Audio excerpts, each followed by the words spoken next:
Bonjour et bienvenue dans cette vidéo sur le chiffrage des accords. L'utilisation de la réglette intervalle étant maintenant connue, voyons ensemble le chiffrage des accords et de leur renversement.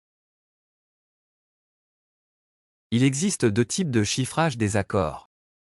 Le chiffrage moderne, de type pop jazz, basé sur la notation anglo-saxonne des accords, en lettres. Et le système classique d'accords chiffrés, basé sur les intervalles au sein des accords.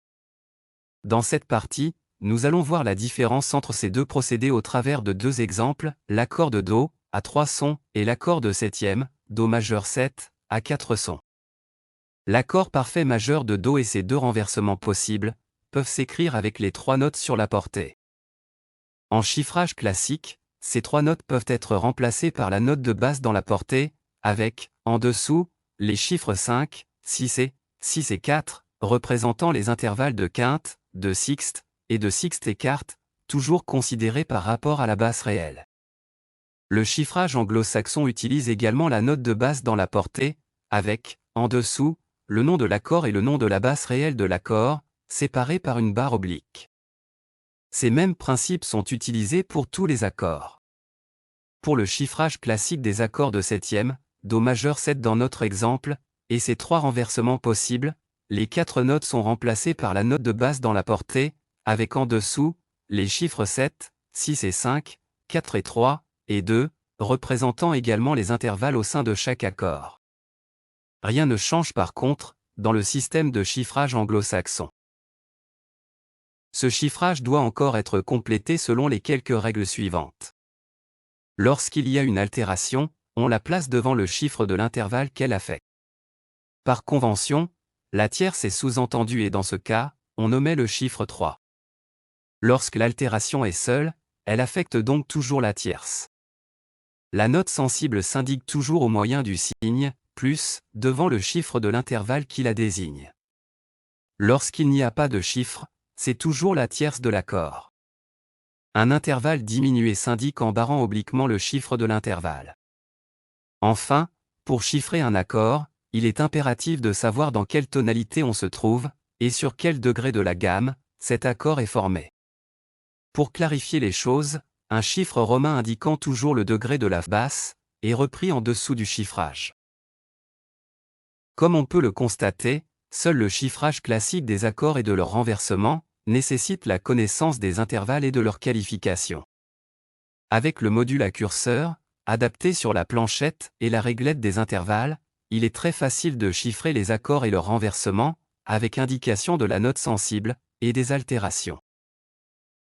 Voyons maintenant l'utilisation du module à curseur au travers de l'accord Do majeur 7.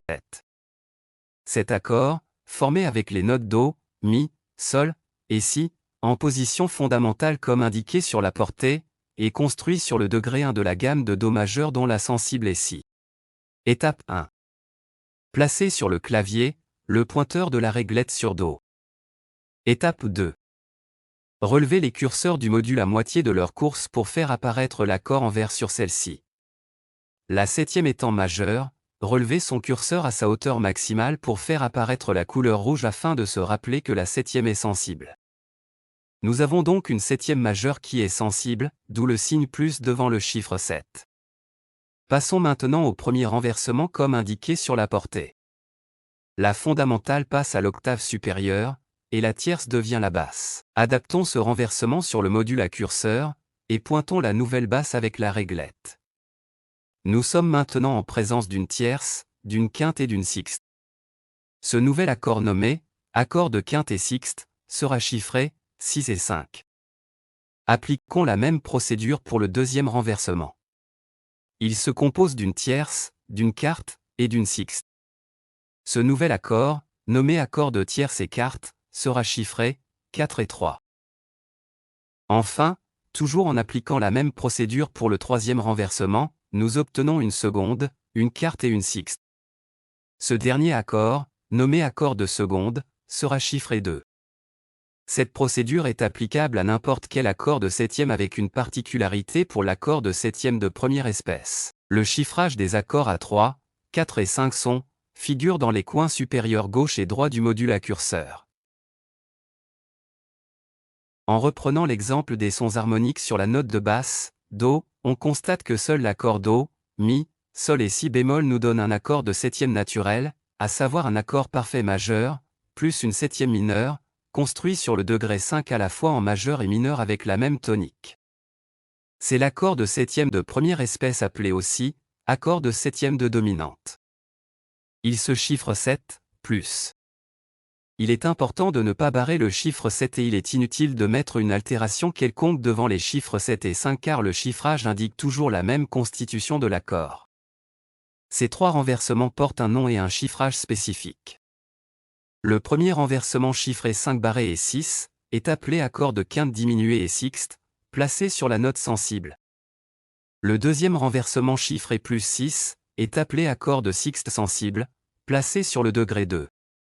Le troisième renversement chiffré 4+, est appelé accord de quarte sensible ou de triton, placé sur le degré 4. D'autres espèces d'accords de septième se rencontrent encore mais leur analyse ne peut se faire que par l'étude approfondie de l'harmonie musicale. Mais comme déjà dit, cette procédure est applicable à tous les accords à 4 sons et plus. Au revoir et à bientôt dans une autre vidéo.